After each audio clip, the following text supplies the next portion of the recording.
Topic ఏంటంటే most important topic 10th class వాళ్ళకి. Public paper లో 37th బి రోమన్ అయిన ఇన్ఫర్మేషన్ ట్రాన్స్ఫర్. మనకి అది pie chart, table chart, bar chart, floor chart, tree chart, ఇలా మనకి 5 ఇస్తాడు. ట్రీ డయాగ్రామ్ ఏంటి? ట్రీ, పై, బార్, టేబుల్. అందులో ఆల్రెడీ పై చెప్పాను. ఇప్పుడు ట్రీ డయాగ్రామ్ ఎలా ఇస్తే ఎలా చేయాలి నీట్గా మీకు రాసి చెప్తాను. ఒక మోడల్, కష్టమైన మోడల్ రాసి చెప్తాను. తర్వాత మీరు ఏ మోడల్ ఇచ్చినా అదే బేస్ మీద రాయండి, మీకు ఒక క్లారిటీ ఫస్ట్ ఆఫ్ ఆల్ వచ్చేస్తుంది. ఫస్ట్ బాగా జాగ్రత్తగా వినండి ట్రీ డయాగ్రామ్. సో క్వశ్చన్ చూడండి, మనకి ఇలా ఇస్తారు పబ్లిక్ పేపర్ లో. Study the following tree diagram and write paragraph based on information given in it, types of values and source from where children get their values. ఇలా మనకి ఇచ్చాడు. ఇలా ఒక ట్రీ డయాగ్రామ్ మనకి ఇచ్చాడు ఫ్లో చార్ట్ లాగా. ఇప్పుడు దీన్ని బేస్ చేసి మనం ఎస్ఏలో రాయాలి. ఎలా రాయాలి అనేది ఇప్పుడు నేను ఒకసారి రాసి చూపిస్తాను క్లారిటీగా, మీకు క్లారిటీ అనేది వస్తుంది. తర్వాత మీరు ఓన్ గా కూడా చేయొచ్చు. ఓకేనమ్మా, థ్యాంక్ యూ. ఇప్పుడు కూడా information transfer on tree diagram దీనికి ఎప్పుడు పారాగ్రాఫ్స్ లా రాయాలి. మినిమం 3 to 4 పారాగ్రాఫ్స్ రాస్తే ఒక ఇంప్రెషన్ అనేది వస్తుంది. పాయింట్స్ ఎప్పుడు రాయకూడదు. ఫస్ట్ ఇది ఏంటి ఇచ్చాడు మనకి? ఇది ట్రీ డయాగ్రామ్ కదా. అప్పుడు మనం ఎలా రాయాలి? ఆఫ్ ఏ ఫామ్ లో ఉంది ఇది? Tree diagram. టేబుల్ ఇస్తే టేబుల్ రాస్తారు. సో ట్రీ డయాగ్రామ్ ఫామ్ లో ఉంది. సో ట్రీ డయాగ్రామ్ అని రాయాలి. క్లియర్మా? నెక్స్ట్ డిస్క్రైబ్ చేస్తుందో రాయాలి. ఏం డిస్క్రైబ్ చేస్తుంది? దిస్ ట్రీ డయాగ్రామ్, దిస్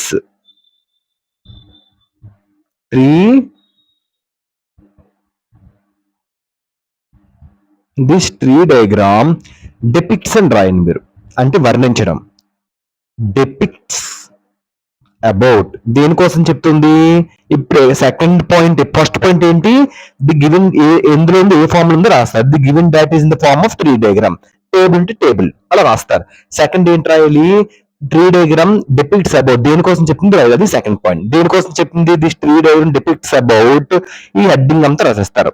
ఈ హెడ్డింగ్ అంతా రాసుకొని వెళ్ళిపోతారు. ఓకేనమ్మా? ఏంటి ఇచ్చాడు హెడ్డింగ్ ఇక్కడ చూడండి. ఈ హెడ్డింగ్ అలా మీరు రాసుకొని వెళ్ళిపోతారు డిపిక్ట్స్ అబౌట్ అనగానే. ఇక్కడ ఏం చేశాను? Depicts about. ఈ ట్రీ డయాగ్రామ్ దేనికోసం చెప్తుంది? సెకండ్ ఏది ఇచ్చింది సరే డిపిక్ట్స్ అబౌట్ అనగానే దాని హెడ్డింగ్ రాసేయడమే. డిపిక్ట్స్ అబౌట్ దేనికోసం చెప్తున్నారు? హెడ్డింగ్ చూపించండి ఇక్కడ. Types of values and source from where children get their values. అదే రాశాను, పెన్సిల్ తో అండర్లైన్ చేశాను. సో ఇది ఒక పేరా, ఇది ఫస్ట్ పేరా. నెక్స్ట్ పేరా, మళ్ళీ సెకండ్ పేరా కొంచెం గ్యాప్ ఇచ్చి సెకండ్ పేరా ఏం చేయాలి అంటే, ఇందులో దేనికోసం చెప్తున్నారు? మెటీరియల్ అంటున్నారు, స్పిరిచువల్ అంటున్నారు, మళ్ళీ సోర్స్ వాల్యూస్ కోసం చెప్తున్నారు. చిల్డ్రన్ ఎక్కడ వాల్యూస్ వస్తాయి అంటే, చిల్డ్రన్ కి వాల్యూస్ ఎక్కడి నుంచి వస్తాయి? ఫ్యామిలీ నుంచి వస్తుంది, స్కూల్ నుంచి వస్తాయి, బుక్స్ నుంచి, సెల్ఫ్ ఎక్స్పీరియన్స్ నుంచి, వీటి నుంచి వాల్యూస్ వస్తాయి. అంటే దేనికోసం చెప్తున్నారు ఇక్కడ? స్పిరిచువల్ మెటీరియల్ వాల్యూస్ అంటే ఏంటి? ఇది దేనికోసం చెప్తున్నారు? మోరల్ వాల్యూస్ కోసం చెప్తున్నారు. ఒక్కొక్కదానికి ఒక్కొక్క ఇంపార్టెన్స్ ఉంటుంది.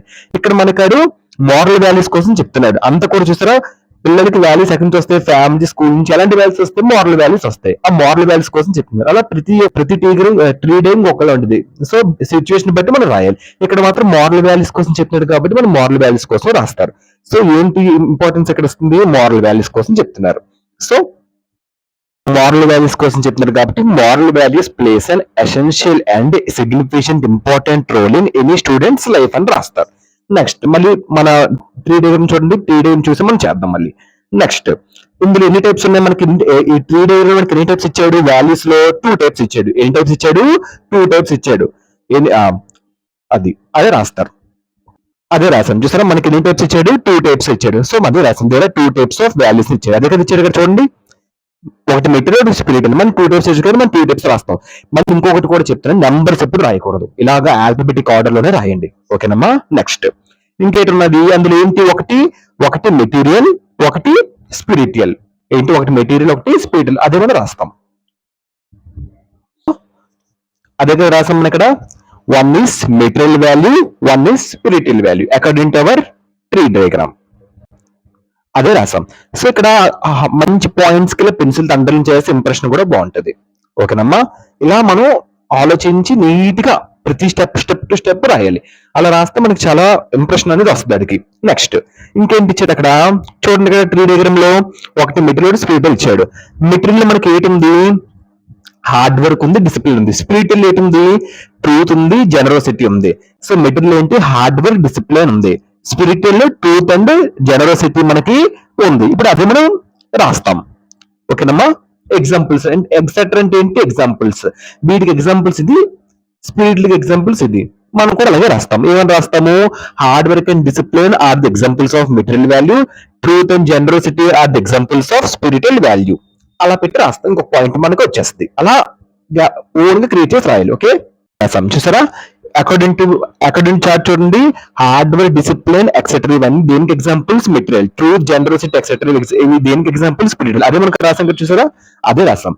Hard work and discipline are the examples of material value. So అదే రాస్తారు. మనం ఇక్కడ అందరిని కూడా చేద్దాం.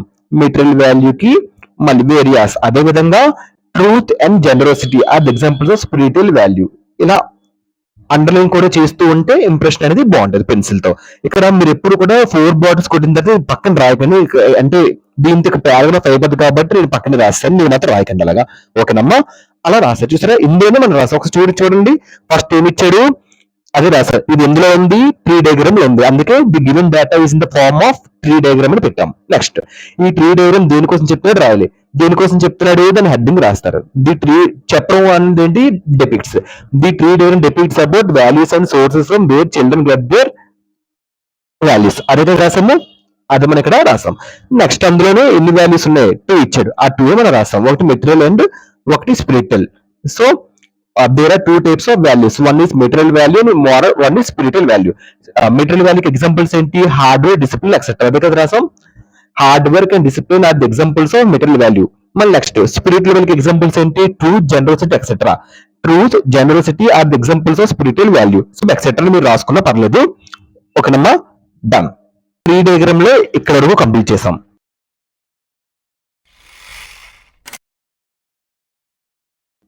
ఇంకా ఇది కూడా ఉంది కదా, ఇలాగా ఇది కూడా మనం కంప్లీట్ చేయాలి ఇప్పుడు. సో ఇది అలా కంప్లీట్ చేయాలి. Next source from where children get their values అని ఇచ్చాడు. పిల్లలకి ఎక్కడి నుంచి వాల్యూస్ వస్తాయని చెప్పాడు. ఎక్కడి నుంచి వస్తాడు? Family. Source from where children get their values. పిల్లలకి వాల్యూస్ ఫ్యామిలీ నుంచి ఎలా వస్తాయి? ఒకటి డైరెక్ట్ ఇన్స్ట్రక్షన్స్ చేస్తుంటారు కాబట్టి మన పేరెంట్స్, అలా వస్తుంది. లేదా సింపుల్ అబ్జర్వేషన్స్, చిన్న చిన్న గమనిస్తుంటారు, అలా కూడా వస్తుంది. అదే మనం కూడా రాస్తాం. నెక్స్ట్ ఫస్ట్ చూడండి, ఇక్కడ డయాగ్రామ్ చూడండి. Source from where children get their values. ఇక్కడ రాస్తాం కదా మనం 2 పారాస్ అయిపోయి third para. Source from where children get their values. ఒకటి చిల్డ్రన్ కి వాల్యూస్ అంటే ఒకటి ఏంటి? ఫ్యామిలీ నుంచి ఇచ్చాడు. ఫ్యామిలీ నుంచి ఏంటి దింపాడు మనకి ఇక్కడ? నీట్ గా రాయాలి. ఫస్ట్ ఫ్యామిలీ, తర్వాత స్కూల్ రాయాలి, తర్వాత అలా ఆ విధంగా మనం చేద్దాం. ఫస్ట్ ఫ్యామిలీ నుంచి ఏది దింపాడు? ఫ్యామిలీ డైరెక్ట్ ఇన్స్ట్రక్షన్స్ వస్తాయి లేదా సింపుల్ అబ్జర్వేషన్స్ వస్తాయి. అదే కదా రాసాం. Children get values from family. అదే ఈ హెడ్డింగ్ రాసాం. Childrens get their values. అదే రాసాం. చిల్డ్రన్ గెట్ వాల్యూస్ ఫ్రమ్ ఒకటి ఫ్యామిలీ. అదే కదా రాసాం ఇక్కడ ఫ్యామిలీ. రెండు ఫస్ట్ ఫ్యామిలీ కాబట్టి ఫ్యామిలీ రాసాం. ఫ్యామిలీ ద్వారా ఎలా వస్తాయి? ఒకటి బై డైరెక్ట్ ఇన్స్ట్రక్షన్స్, ఒకటి బై సింపుల్ అబ్జర్వేషన్స్. అదే కదా రాసాం. ఫ్యామిలీ నుంచి by direct instructions or by simple observations. So ఇలా డైరెక్ట్ ఇన్స్ట్రక్షన్స్ కి ఒక అండర్లైన్, సింపుల్ అబ్జర్వేషన్స్ కి ఒక అండర్లైన్ చేయండి. అప్పుడు ఇంప్రెషన్ అనేది వస్తుంది. నెక్స్ట్ ఎక్కడి నుంచి వస్తుందని చెప్పాడు? ఫ్యామిలీ కోసం రాశాడు నీట్ గా. నెక్స్ట్ ఎక్కడి నుంచి వస్తుందని చెప్పాడు? స్కూల్ నుంచి వస్తుందని రాశాడు. స్కూల్ నుంచి కోసం చెప్పాడు. స్కూల్ నుంచి ఎలా వస్తుందంట? స్కూల్ నుంచి అయితే ఫార్మల్ టీచింగ్, బుక్స్ నుంచి సిలబస్ నుంచి వస్తుంది. రెగ్యులర్ స్కూల్ అంటే స్కూల్ యాక్టివిటీస్ అంటే స్పోర్ట్స్ ఎక్సెట్రా వీటి నుంచి కూడా వస్తుందని చెప్పాడు. ఓకేనమ్మా. అది ఇప్పుడు మనం next trial. Okay, done. Family కోసం రాసాం నీట్ గా. ఆ ఫ్యామిలీ కోసం రాసాం. Children get values from family by direct instructions or by simple observation according to tree diagram ద్వారా. నెక్స్ట్ ఏమని చెప్పాడు? స్కూల్ నుంచి చెప్పాడు. స్కూల్ నుంచి అయితే ఎలా వస్తుంది? ఒకటి ఫార్మల్ టీచింగ్ వస్తాడు. ఫార్మల్ టీచింగ్ అంటే బుక్స్ అండ్ సిలబస్. తర్వాత ఏమని చెప్పాడు? రెగ్యులర్ స్కూల్ యాక్టివిటీస్ అంటే ఏంటి? రెగ్యులర్ స్కూల్ యాక్టివిటీస్ ఏమవుతాయి? డ్రిల్, పీటీ, యోగా, స్పోర్ట్స్ ఇవన్నీ అవుతాయి. అక్కడి నుంచి కూడా మనకి వాల్యూస్ అన్ని వస్తాయి. అదే మనం రాసాం. నెక్స్ట్ ఇప్పుడు ఇక్కడ చిల్డ్రన్ రాసాం కదా, మళ్ళీ ఇక్కడ మళ్ళీ చిల్డ్రన్ రాయాల్సి, చిల్డ్రన్ ప్రొనౌన్ రాస్తే సరిపోద్ది. Pronoun is instead of noun. So ఇప్పుడు దే అని రాస్తే సరిపోద్ది. They get values from school by ఒకటి ఏంటి? పై దాంట్లో ఫ్యామిలీ నుంచి అయితే డైరెక్ట్ ఇన్స్ట్రక్షన్స్ అండ్ అబ్జర్వేషన్స్. మరి స్కూల్ నుంచి అయితే ఏంటి? Formal teaching. ఎలా? దట్ మీన్స్ అంటే ఏంటి? ఫార్మల్ టీచింగ్ అంటే దట్ మీన్స్ అంటే ఏంటి? దట్ మీన్స్ అంటే బై ఫార్మల్ టీచింగ్ అంటే బుక్స్ ఆర్ సిలబస్ ద్వారా, ఆర్ రెగ్యులర్ స్కూల్ యాక్టివిటీస్ ఒక అండర్లైన్ చేయండి. అంటే ఏంటి? స్పోర్ట్స్ స్కూల్ కార్యక్రమాలు ఏది జరుగుతాయి, స్పోర్ట్స్ ఎక్సెట్రా. అది కదా ఇచ్చాడు, అది ఇచ్చిందే మనం అలాగా రాసాం. Source where children get their values. Children కాబట్టి ఆల్రెడీ చిల్డ్రన్ రాసాం కాబట్టి ఇక్కడ మనం దే ప్రొనౌన్ పెట్టాం. They get values from school by. ఒకటేమొచ్చి ఏంటి? Formal teaching. అదే కదా రాసాం, by formal teaching. Formal teaching అంటే ఏం చెప్పారు ఇక్కడ? బుక్స్ అండ్ సిలబస్ అన్నాడు. మనం అదే కదా రాసాం, that means by books or syllabus. Next ఇంకోటి ఏం చెప్పాడు? రెగ్యులర్ యాక్టివిటీస్ అని చెప్పాడు. నెక్స్ట్ ఏం చెప్పాడు? రెగ్యులర్ స్కూల్ యాక్టివిటీస్ అని చెప్పాడు. అదే కదా రాసాం, రెగ్యులర్ స్కూల్ యాక్టివిటీస్ రాసాం. రెగ్యులర్ స్కూల్ యాక్టివిటీస్ అంటే ఏంటి? Sports etcetera. అదే కదా రాసాం, లైక్ స్పోర్ట్స్ ఎక్సెట్రా. సో ఇక్కడ ఇంకో ప్యారా, ఇప్పటికే మనం 3 ప్యారాస్ రాసాం. సో ఆల్మోస్ట్ మనకి ఇక్కడికే ఫుల్ మార్క్స్ అన్ని పడిపోతాయి. ఇంకా మనకు ఉంది కాబట్టి ఇంకా మనం రాస్తాం. ఇంకేంటి ఇచ్చాడు ఇక్కడ? Next books and electronic media నుంచి కూడా వాల్యూస్ అని గెయిన్ చేయొచ్చు అంటే పిల్లలు. అది ఎలా అంటే బుక్స్ అండ్ ఎలక్ట్రానిక్ మీడియాలో ఒకటి బుక్స్ అంటే ఏంటి? రిలీజియస్ స్క్రిప్చర్స్ అంటే పవిత్ర గ్రంథాలు, బయోగ్రఫీస్, అబ్దుల్ కలాం బయోగ్రఫీలు, ఒక్కొక్కరు బయోగ్రఫీస్ అయితే ఆటోమేటిక్ గా మనకు కూడా ఒక వాల్యూస్ అని తెలుస్తాయి. నెక్స్ట్ ఏంటి? ఇంకో దేని ద్వారా? ఎలక్ట్రానిక్ మీడియా అంటే దేని ద్వారా? ఫిల్మ్స్ బట్టి. డాక్యుమెంటరీ ఫిల్మ్స్ అంటే ఏంటి? A film tells about facts, నిజం కోసం చెప్పే ఒక సినిమాని డాక్యుమెంటరీ మూవీస్ అంటారు. వాటి నుంచి కూడా వాల్యూస్ అనేది మనం గెయిన్ చేయొచ్చు అని చెప్తున్నాడు. అది ఎలా రాయాలి? సేమ్ అంతే. మనకు ఫ్యామిలీ పెట్టి డైరెక్ట్ అండ్ సింపుల్ ఎలా పెట్టాం, స్కూల్ పెట్టి ఫార్మల్ ఇంటర్ రెగ్యులర్ ఎలా పెట్టాం, అలాగే బుక్స్ అండ్ ఎలక్ట్రానిక్ మీడియా పెట్టి religious scriptures and biographies and films అనేది రాస్తాం. ఓకేనమ్మా, చూడండి ఇప్పుడు. నెక్స్ట్ ఏంటి ఇచ్చాడు? Next books and electronic media నుంచి. So they also get values by books and electronic media. Next అదే ఇచ్చాడు, బుక్స్ అండ్ ఎలక్ట్రానిక్ మీడియా నుంచి కూడా వాల్యూస్ నేర్చుకోవచ్చు అంట. బుక్స్ అండ్ ఎలక్ట్రానిక్ మీడియా అంటే religious scriptures and biography books, వాటి నుంచి వాల్యూస్ తెలుసుకోవచ్చు. ఏ బుక్స్ పడితే ఆ బుక్స్ కాదు. So religious scriptures and biographies books నుంచి కూడా వాల్యూస్ గెయిన్ చేయొచ్చు. నెక్స్ట్ ఏంటి? ఎలక్ట్రానిక్ మీడియాకి ఏమి ఇచ్చాడు? Films and documentaries etcetera. అదే కదా మనం రాసాం, they also get values by ఏంటి ఇచ్చాడు? Books and electronic media. So ఏంటి? Books and electronic media. So through books ద్వారా అంటే ఏంటి? Through religious scriptures. అదే ఇచ్చాడు. బుక్స్ నుంచి అయితే ఏంటి ఇచ్చాడు? ఫస్ట్ రిలీజియస్ స్క్రిప్చర్స్, కామా అంటే ఎండకి కామా. సో బుక్స్ అంటే ఏంటి? రిలీజియస్ స్క్రిప్చర్స్ ఇచ్చాడు. బుక్స్ కోసం అంటే త్రూ, బుక్స్ కోసం అయితే religious scriptures and biographies books.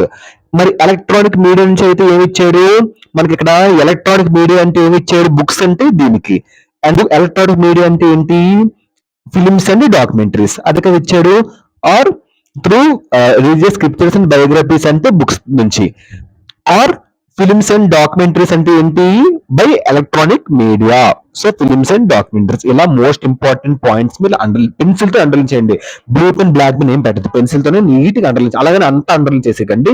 Most important మీకు ఏమనిపిస్తుందో దానికి అండర్లైన్ చేయండి. ఇప్పుడు నేను ఇది చెప్పినప్పుడు నాకు ఇది ఇంపార్టెంట్ గా అనిపిస్తుంది, అందుకు నేను దీనికి అండర్లైన్ చేశాను. అలా మీకు ఏ డయాగ్రామ్ ఇస్తాడో మీరు దానికి మాత్రమే అండర్లైన్ చేయాలి. మీరు ఎలా పడితే అన్నిటికీ చేసేయకూడదు. మోస్ట్ ఇంపార్టెంట్ దానికి అండర్లైన్ చేయాలి. సో ఆల్మోస్ట్ మనం అక్కడి వరకు చేసేసాం. ఇంకా ఒక్కటే మిగిలిపోయింది. ఇంకైతే ఆల్మోస్ట్ అయిపోయింది. ఇది కవర్ చేసాము, ఇది కవర్ చేసాం, ఇది కవర్ చేసాం, ఇది కవర్ చేసాం, ఇది కవర్ చేసాం, అన్ని కవర్ చేసాం. కానీ ఒక్కటి మాత్రం ఉండిపోయింది కదా, సెల్ఫ్ ఎక్స్పీరియన్స్ ఫోటో ఉండిపోయింది. సో చిల్డ్రన్ అంట ఒక్క ఫ్యామిలీ నుంచే కాదు, వాల్యూస్ స్కూల్ నుంచే కాదు, బుక్స్ అండ్ ఎలక్ట్రానిక్ మీడియా నుంచే కాదు, కానీ చిల్డ్రన్స్ అంటే సెల్ఫ్ ఎక్స్పీరియన్స్ కూడా నేర్చుకోవచ్చు అంట, వాల్యూస్. అది కూడా మనం రాసేద్దాం లాస్ట్ లో. ఓకేనమ్మా, thank you. Children children get values from their self experience too. అంటే స్వయం అనుభవాలతో కూడా ఎక్స్పీరియన్స్ వాల్యూస్ అన్ని కూడా నేర్చుకోవచ్చు అని ఉంది లాస్ట్ లో. అదే కదండి సెల్ఫ్ ఎక్స్పీరియన్స్. అదే మనం ఇక్కడ ఎలాగా రాస్తాం. క్లియర్ అమ్మా? సో మొత్తానికి మనం నీట్గా ఇలా రాస్తే మనకి ఎలాగొచ్చింది చూసారా? మొత్తం ఇలాగా 2 pages నీట్గా వచ్చాయి. చూడండి ఇలా ఎంత బాగా వచ్చింది. ఇలా చేస్తే మీకు మార్క్స్ అని తీసే ప్రసక్తి లేదు. మ్యాటర్ అంతా అందులో ఉంటది, కానీ మీరు రాసే విధానం ఎలా రాయాలి నేను చెప్పాను. నీట్ గా ఆర్డర్ రాయాలి. చాలా మంది ఫస్ట్ రాసి లాస్ట్ రాస్తారు. ఎగ్జాంపుల్ నేను ఎలా ఆర్డర్ రాశాను? ఫస్ట్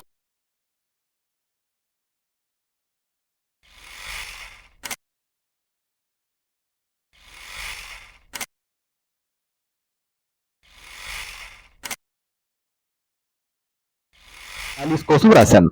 ఫస్ట్ దేనికోసం రాశానమ్మా నేను? వాల్యూస్ కోసం రాసిన. అది ఫస్ట్ ఏంటి రాయాలి? The given data is in the form of tree diagram. ఇది ఎందులో ఉంది రాయాలి. ఇది ఎందులో ఉంది మనకి ఇచ్చింది, అది ఎందులో ఇచ్చాడు మనకి? ట్రీ డయాగ్రామ్ ఇచ్చాడు. మనం అదే కదా రాసాం, tree diagram. This tree diagram depicts about, దేనికి డిపిక్ట్స్ అంటే డిస్క్రైబ్స్ అబౌట్ అని, దేనికోసం చెప్తున్నాడు? దాని హెడ్డింగ్ రాయాలి. ఆ హెడ్డింగ్ అలా రాసాం. ఇది దేనికోసం చెప్పినది? ఇదంతా కూడా స్పిరిచువల్, మెటీరియల్, బుక్స్, డిసిప్లిన్ అంత అంటే మోరల్ వాల్యూస్. ఇలా మనం క్రియేట్ చేసి పాయింట్ రాస్తారు. Moral values plays essential important role in students life. అది నెక్స్ట్. There are 2 types. ఇందులో మనకి ఎన్ని ఇచ్చాడు? ఇక్కడ వరకు నీట్ గా రాసింది. ఎన్ని ఇచ్చాడు? మెటీరియల్, స్పిరిచువల్ ఇచ్చాడు. అందుకు మనం రాసాం they are material value and spiritual value. మనం అంతా చూసారు ఒక క్రొనాలజికల్ ఆర్డర్, ఒక ఆర్డర్ గానే రాస్తున్నాం. ఫస్ట్ చాలా మంది మెటీరియల్ రాసిందంటే మనం ఎక్కడికి వెళ్ళిపోతారు, ఇది ఇది ఇది ఇది కమ్స్ గా ఇలా పడతాను రాసేస్తారు. అలా కాదు, నీట్ గా ఫస్ట్ సెకండ్ అలా ఆర్డర్ గా రాసుకుంటూ వెళ్ళాలి. తర్వాత ఏంటి ఇచ్చేది? మెటీరియల్ కి ఏంటి ఎగ్జాంపుల్ ఇచ్చాడు? హార్డ్వేర్, డిసిప్లిన్ ఇచ్చాడు. స్పిరిచువల్ కి ఏంటి ఇచ్చాడు? ఎగ్జాంపుల్ ట్రూత్, జనరసిటీ ఇచ్చాడు. అదే కదా రాసాం. So hard work and discipline are the examples of material value. Whereas truth and generosity are the example of spiritual value. So ఇక్కడ వరకు చేసాము. 2 పారాస్ అయింది, ఇలా ఒక పేజ్ అయింది. ఓకేనమ్మా. ఇలా మీరు కూడా ఆడు ఏది ఇస్తాడో దాన్ని బట్టి మీరు రాయాలి. నేను ఇచ్చాను కాబట్టి ఇలా ఇది చెప్పాను నేను. ఆడు ఏదైనా వచ్చు, ఏది ఇచ్చినా సరే ఆర్డర్ గా రాయాలి, నీట్ గా మెయింటైన్ చేయాలి. షార్ట్ ఫార్మ్స్ రాయకూడదు. ఎగ్జాంపుల్ కనపడింది అనుకోండి, ఈఎక్స్ అని రాయకూడదు. ఇలాంటి షార్ట్ ఫార్మ్స్ అస్సలు రాయకూడదు. ఓకేనా. ఎండ్ అని వస్తే ఇలాంటి ఎండ్ సింబల్ పెట్టకూడదు. ఇలాంటి ఎండ్ సింబల్ మనం పెట్టకూడదు. ఓకేనమ్మా. సో మనం నీట్ గా ఇది రాసాము. ఇప్పుడు ఇది అయిపోయింది. నెక్స్ట్ ఏంటి ఇచ్చాడు? ఇంకా source from where children get values. పిల్లలకి వాల్యూస్ ఎక్కడి నుంచి వస్తాయని చెప్పాడు. ఇక్కడ మనం 4 ఇచ్చాడు. Family, school, books and electronic media, self experience ఇచ్చాడు. మనం డైరెక్ట్ గా ఎలా పడతా ఇది సెల్ఫ్ ఎక్స్పీరియన్స్ ఫస్ట్, ఇది అలా కాదు, ఆర్డర్ రాస్తే ఒక క్లారిటీ వస్తుంది. ఫస్ట్ ఫ్యామిలీ నుంచి అన్నాడు. ఫ్యామిలీ నుంచి ఏంటి ఎలాగా అదే రాసాం. So children get values from family. అదే రాసాం కదా ఇక్కడ. ఫ్యామిలీ నుంచి ఎలా అని చెప్పాడు? డైరెక్ట్ ఇన్స్ట్రక్షన్, సింపుల్ అబ్జర్వేషన్ అన్నాడు. అది కదా రాసాం. Children get values from family by ఎలాగా? ఒకటి direct instructions or by simple observations. అది కదా రాసాం. నెక్స్ట్ దేని నుంచి అన్నాడు? స్కూల్ నుంచి అన్నాడు. స్కూల్ నుంచి అంటే ఎలాగా? ఫార్మల్ టీచింగ్ ఒకటి, రెగ్యులర్ స్కూల్ యాక్టివిటీస్ అన్నాడు. సో అదే రాసాం. They get values from school by formal teaching అని ఇచ్చాడు. ఒకటి ఫార్మల్ టీచింగ్ అని చెప్పాడు, ఒకటి రెగ్యులర్ స్కూల్ యాక్టివిటీస్ అన్నాడు. ఫార్మల్ టీచింగ్ అంటే ఏంటి? Books and syllabus. Regular school activities అంటే ఏంటి? Sports and etcetera. అది డ్రిల్, ఇవ్వాలంటే పీటీ, ఇలా అన్ని. అది రాసాం. They get values from school by ఒకటి ఫార్మల్ టీచింగ్ అంటే ఏంటి? అది ఇచ్చిన దాని ప్రకారం అక్కడ మనకు ఫ్లో ట్రీ డయాగ్రామ్ లో ఒకటి books or syllabus or regular activities అని ఒకటి ఇచ్చాడు. రెగ్యులర్ స్కూల్ యాక్టివిటీస్ అన్నాడు, డైలీ స్కూల్ లో జరిగే కార్యక్రమాలు. అదేంటి ఇచ్చాడు మనకి అక్కడ? Sports etcetera. అదే కదా ఇచ్చాడు. స్పోర్ట్స్ ఇక్కడికి అయిపోయింది. సో మనకి ఇంకా ఇది అయిపోయింది. ఇంకేంటి మిగిలిపోయి? Books and electronic media, self experience మిగిలిపోయింది. అది రాస్తాం. నెక్స్ట్ ఏంటి ఇచ్చాడు? Children get values. చిల్డ్రన్ కి వాల్యూస్ ఇంకెక్కడ వస్తాయని చెప్పాడు? బుక్స్ అండ్ ఎలక్ట్రానిక్ మీడియా అన్నాడు. అదే రాస్తాం. They also get values. Children రాయాల్సింది, ప్రొనౌన్ రాసి సరిపోద్ది. They also get values by books and electronic media అని చెప్పాడు. అదే రాసాం. నెక్స్ట్ బుక్స్ అంటే ఏంటది? Religious scriptures and biographies etcetera. అదే కదా రాసాం. Religious scriptures and biographies. And electronic media అంటే ఏంటి? Films and documentaries. Electronic media అంటే ఏమి చేయడు? Films and documentaries. మన దగ్గర రాసాం ఎలక్ట్రానిక్ మీడియా అంటే ఫిలిమ్స్ అండ్ డాక్యుమెంటరీస్. ఇక్కడికి మనకి అయిపోయింది. నెక్స్ట్ ఏంటి? Last and final self experience మిగిలింది. సో గుర్తుపెట్టుకోండి, మొత్తం అంతా మనం రాయాలి. మనం ప్రతిదీ వదిలే అంత రాసాం. ఇది కంప్లీట్ చేసాం. లాస్ట్ ఒకటి మిగిలిపోయింది, సెల్ఫ్ ఎక్స్పీరియన్స్. పిల్లలు children get their values from self experience too. పిల్లలు సెల్ఫ్ ఎక్స్పీరియన్స్ కూడా కొన్ని వాల్యూస్ నేర్చుకోవచ్చంట. మన లాస్ట్ పేరు రాస్తాం, అది మంచిది. Children get values from their self experience too. ఇలా రాసి కంక్లూడ్ చేయాలి. మొత్తం అంతా అయిపోయింది. సో లాస్ట్ లో ఏం చేయాలి? రాయాలి. By looking this tree diagram, we can transfer so much information. Last లో సింపుల్ గా by looking, ఇది కంక్లూడింగ్ దేనికి ఇచ్చింది ఇది రాయండి. బై టేబుల్ ఇస్తే టేబుల్, ఏదైనా టేబుల్ అంతే. By looking this tree diagram, we can transfer so much information అని పెట్టి లాస్ట్ కంప్లీట్ చేసేయండి. ఓకేనమ్మా, ఇలా రాయాలి.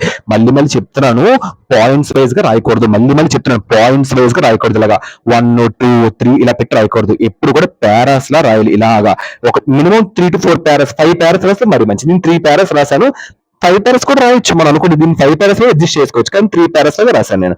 మినిమం 2 పేజెస్ రాయాలి. నేను చూసినప్పుడు ఎన్ని రాశాను ఇక్కడ, ఎన్ని రాశాను నేను చూసారు ఇక్కడ 1, 2 పేజ్కి 5 మార్క్స్ అనుకుని మీకు 10 మార్క్స్ అలా పడిపోతాయి. పైకి పెట్టు ఇలాగా 2 ఇలా 2 పేజెస్ రాయాలి.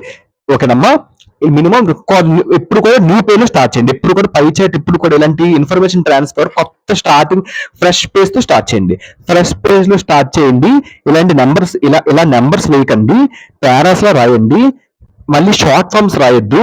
పారాగ్రాఫ్స్ లో మళ్ళీ నెంబర్ వైజ్ రాయదు. సపోజ్ ఇప్పుడు 2 అని ఇచ్చింది కింద, నేను 2 అని ఎలా రాశాను, there are 2 types of values ఇక్కడ ఎలా రాశాను నేను 2 టైప్స్ ఆల్ఫాబెటిక్ ఆర్డర్ రాశాను. చాలా మంది 2 నవ్వుని నంబర్ లాగా రాయకూడదు, ఇలా ఆల్ఫాబెటిక్ ఆర్డర్ లో రాయాలి. ఇలా చిన్న చిన్న ట్రిక్స్ అని చెప్తాను. ఇవే మనకు మోడల్ పోవడానికి మెయిన్ రీజన్స్. షార్ట్ ఫార్మ్స్ అస్సలు రాయకూడదు. ఎగ్జాంపుల్స్ అంటే ఈఎక్స్ అని పెట్టకూడదు, ఈఎక్స్ఏఎం పిఎల్ అని రాయాలి. అంతా కూడా నీట్ గా రాయాలి. ఎండని ఇలా ఎండ సింబల్ పెట్టకూడదు. ఇలాంటివన్నీ చాలా ఉంటాయి, ఇలాంటివన్నీ మనం పెట్టకూడదు. ఇలా నీట్ గా రాస్తే మీకు ఫుల్ మార్క్స్ అని పడిపోతాయి. ఓకేనమ్మా, ఇలా మీరు నేను ఒకటి కష్టమైన చేశాను, ఇది కొంచెం టఫ్ గా ఉండేది నేను చేశాను. మిగతాది ఒకసారి మీరు బుక్ తీసి ఒకసారి ప్రాక్టీస్ చేయండి. ఇది రిటర్న్ ప్రాక్టీస్ చేయాలి, చూస్తే మీకు రాదు. ఇప్పుడు నేను చెప్పాను కాబట్టి మిగతా 2-3 చేసి మీరు రిటర్న్ ప్రాక్టీస్ చేయండి. మీకు ఆటోమేటిక్ దీని మీద క్లారిటీ మీకు వచ్చేస్తుంది. ఓకేనమ్మా, థ్యాంక్ యూ.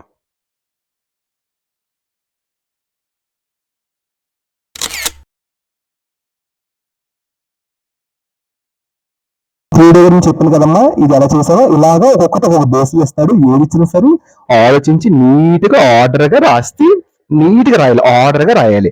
సో ఒక్కొక్కటి ఒక మోడల్ ఇస్తాడు, ఏది ఇచ్చినా 3 డయాగ్రామ్ ఇలాంటి మోడల్స్ లాగా ఉంటాయి. ఇలాగే మీరు నీట్ గా రాస్తూ ఉండాలి. ప్రతి పాయింట్ మధ్యలో జంబ్లింగ్ రాయకుండా ఆర్డర్ గా రాసి లాస్ట్ లో ఒకటి చెప్పాను కదా, by looking this 3 diagram you can transfer so much of information పెట్టి కన్క్లూడ్ చేస్తారు. అలా ఆలోచించి నీట్ గా జాగ్రత్తగా బుర్ర పెట్టి రాయండి. కన్ఫ్యూజ్ మాత్రం అవ్వద్దు. స్క్రాచెస్ పెట్టద్దు. స్క్రాచెస్ పెట్టకుండా స్పెల్లింగ్ మిస్టేక్స్ ఏం పెట్టదు, ఎందుకంటే మ్యాటర్ అంతా అందులోనే ఉంటది కాబట్టి స్పెల్లింగ్ మిస్టేక్స్ పెట్టకుండా నీట్ గా ఆలోచించి హాయిగా ప్రశాంతంగా రాయండి. అప్పుడు ఫుల్ మార్క్స్ అని దీనికి పడిపోతాయి. సో ఒక్కొక్కటి ఒక మోడల్ ఇస్తుంది. ఏ మోడల్ ఇచ్చినా ఆలోచించే విధానం బట్టి ఉంటది మనం రాసేది. అంత బాగా ఆలోచిస్తే మనకి అంత బాగా రాయొచ్చు అది. ఓకేనమ్మా, నీట్ గా రాయండి. ఓకేనమ్మా, ఒక్కొక్కటి ఒక మోడల్ ఉంటుంది. మీరు రాయడం మాత్రం పర్ఫెక్ట్ గా ఆలోచించి రాయాలి జాగ్రత్తగా. Thank you.